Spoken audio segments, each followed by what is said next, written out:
Yo, what's up? I got my guy here. God's gift, yeah. We're chilling on a Sunday. This is your girl Erica B. We're coming back with 30 years of Airbrushing anniversary. So, what's up, my guy? Tell everybody who you are and tell everybody how we met. It's your boy, guys. They call me Turtle. I met Erica B a long time ago. I'm trying to see when I first met Erica B. I think somebody referred me to Erica B. And I was just getting the gospel rap like 2007, somewhere around 2006. She did my first shirt for me. It was called Thug for Christ. That's a long time ago. Break that down for us. Tell us what those. T4C. Yeah, T4C. See, I remember T4C. You know what I'm saying? Break that down for us. Like, how did that start, though? That's my first, when I first got into gospel rap. And I was just, in between from being in the streets and then coming to church. And still had that street mentality. So I had that little thug side still living, but I was doing it for God. So we just switched around, playing the words for a little while. So I figured out what I really wanted to do with this music. So actually, do you know how many shirts I've done for you? I can't count. I mean, I think, let me see, from Thug for Christ, we did a couple of other ones besides that one in my personal shirts, but we went on tour. I got so many shirts from tour shirts. I don't know. I had a whole collection of shirts right here. And yeah, so you know what? Let's talk about the tour, because I was thinking about that earlier. I said, you know what? I had a shirt for every tour stop. I said, you know what? After my my benefit, a lot of people, saying didn't attend. Some people did. It was, I'll never forget. It was November 7th, 2009, and at the end of it, and I still tell this story to this day, Turtle, that I blame you and I blame Constantine for the reason why we went. God already knew it, but he used you to confirm it, because you remember when you came in the storefront and you was asking me like, when we gonna do this again? And I was like, do what? And you was like, this what we did today. And I'm like, no, we ain't doing this. On the truck bed. Mm-hmm. Yep. Yeah, and you was really excited about it. You liked it. I was tired. I mean, to be honest, but it was literally that same night, when I heard God tell me to go, and then therefore we just took off, with the tour like that next year. So, so tell us about, being a part of Paint the City for Christ. Like, how was that for you? Being a part of the tour. Ooh, let me tell you, when it first started, I supposed to came with a group. It was me and it was Kingdom Squad. Then we went T4C no more. And it was actually a rehearsal, and we were rehearsing at your store, and I was by myself. I didn't have no song by myself then. I had a song with the whole group. And then you told me, hey, your group not here, so what we gonna do? Had to go to the studio and make a song just for myself, because I didn't want to miss the opportunity to be on the tour. But even though my group couldn't come, it made me get better by myself, because I always wanted to be with my group. But it taught me a lesson that you can't always depend on everybody. You gotta go and step out that thing and do it yourself. And I had a good time on the tour, though. You know what? And I forgot about that. You said you were by yourself, but you stepped into it, you owned it. Then you had two dancers that you was rocking with you too, right? I know, I just made them own that. They became my background. Then they got shirts and everything too. Yeah, who was your dancers? My boy Mark and my boy Chris P. Yes, sir. Y'all, man, was y'all first? I think you were first on the y'all was like the first group or your first act, rather. Yeah, we sure was the first rap and stuff. But Chris and them, they started off with the dance. Oh, yeah. Sometime. Yeah, they did, yeah. So let me ask you this. What was your favorite tour stop?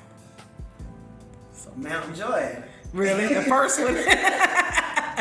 Mountain Joy was so lit. Man, yeah, you remember the barbecue and stuff. Did you get a sandwich or some ribs? Yeah, we went downstairs, yeah. We sure did. But that was like, because it was the first stop, so I didn't know what to expect. Right. After that stop, it kind of got easier, but the first time I was so nervous, and now the kids were so crunk, and I was like, hey, they gonna realize. Wow, man, them was the days, so everybody trying to, like, not everybody, but I know some people, probably you too. If I said, hey, we back on, what would you do? Oh, I'm rounding up everybody getting ready for the tour. Called everybody from the old tour getting with us.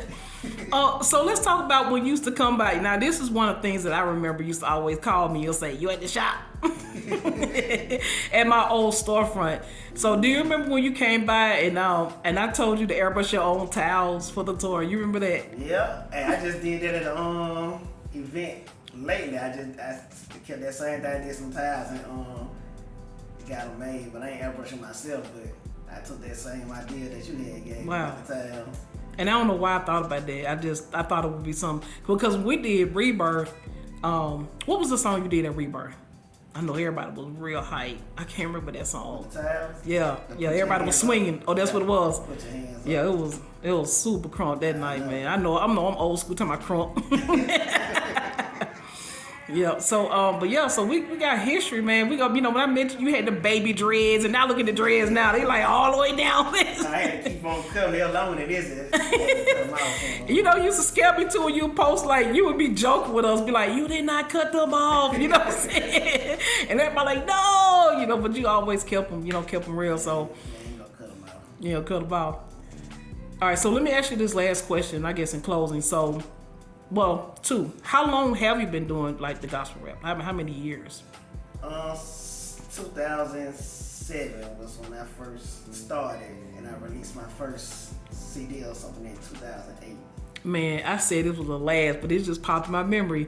I was your manager. Yeah, exactly. You taught me everything for real. Seriously. When I first got on there, because I ain't had no manager and how to get booked and all that kind of stuff about getting paid. I wouldn't even think about getting paid. I just like going to rap at the church. Man, I mean, did you ask me to do that? Yeah, I talked to you about it because how you was handling the tour and stuff, and I used to look at how Johnny Boy and them had Tammy. Yeah. And I was like, I needed me a Tammy, but I was with you all the time. I said, you might well be my Tammy. Oh man, yeah, I just remember that. I still have a lot of your business cards too. Yeah, you made me a Google number. You made me everything that came to my phone. I did. I'm glad you remember that because it just popped in my head like I actually managed this guy. Man, that's why I was calling you president.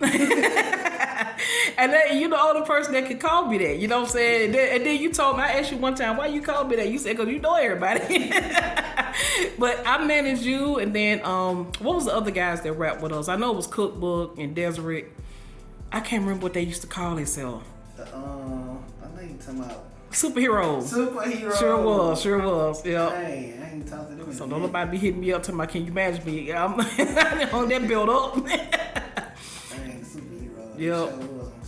They was, man. We had a great time on the tour. Shout out to everybody on the tour, man.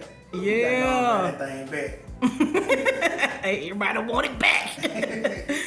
All right, so this will actually be my last, question, because all the years invested that you've had in ministry, in gospel rap, and you're still doing it. So, what are your plans? Saying like future forward, I guess, like for the next 5 years. What do you plan to do?